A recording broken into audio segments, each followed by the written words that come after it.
Welcome friends, welcome back to Cocktails After Dark. Today we're going to do something that's called a 2-1-2, which is just a take on a Manhattan.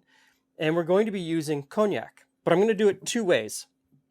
I'm going to use a top shelf cognac, and I'm going to use a local brandy to us here in Toronto. And that's this one. And it's made by the same distiller that makes 40 Creek whiskey. So if you're familiar with 40 Creek whiskey, you should be familiar with what John Hall does and how great his products really are. And I'm also using a local vermouth. This is made down in Niagara as well. So, same amount in both mixing glasses. I'm going to use Angostura bitters, but you know, there might be other bitters that you like. Both of these get ice.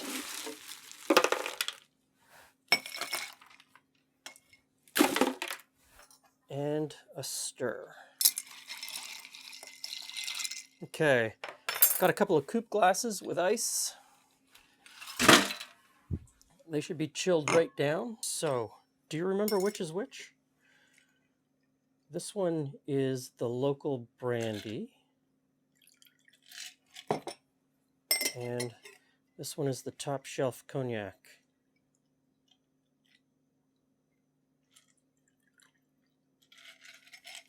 And both of these get a ridiculously expensive cherry as a garnish. The 2-1-2, a cognac brandy take on the Manhattan. Okay, so top shelf, sort of middle of the way local brandy. John stuff. Yeah. Okay. So, all right. Well, I'm in. Let's give it a go.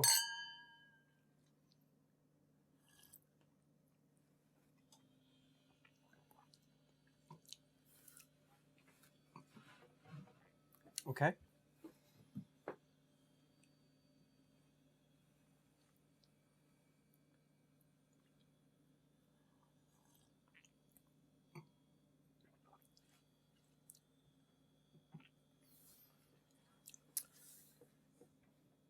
I think the challenge is that I'm not a flavor of this particular drink.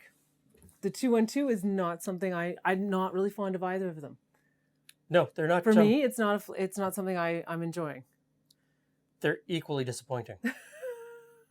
That's strange. But you know, that's okay because everybody, you know, it's like anything. Your combination of flavors is personal to you. It's just not on my palate, something that I would want.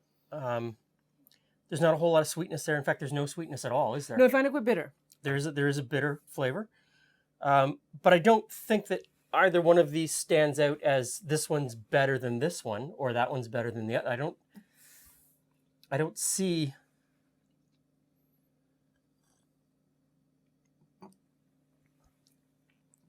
I think the vermouth takes over, doesn't it? Yeah. Neither of us are a big fan of the 2-1-2. And I wasted 2 unbelievably expensive maraschino cherries on this. You're going to stick them out and eat them? I should have just used the yellow label maraschino cherries. And here's the thing. People go to town. When I use these on camera, people go to town in the comment section ripping me apart because I use cheap cherries. These are unbelievably expensive. And they're not easy to get. Like, they're not, this is in every supermarket. This is a special trip for me to get them. And I just don't know. All of those things, the special trip, the cost, all those things, it's not worth it to you, but to some people it might be worth it. To someone it is the piece, like depending upon the drink, it is the drink.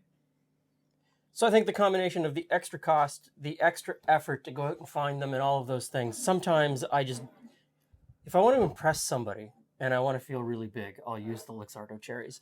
If I'm just making something for myself, I've got the no-name cherries. I'm happy with that. So clearly for your friends, you went all out. I go all out for you guys. Do you like cognac-based cocktails?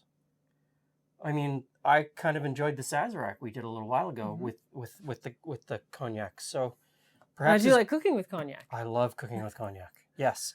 So maybe this cocktail just isn't for us. Give it a try. Thanks for stopping by. See you again soon.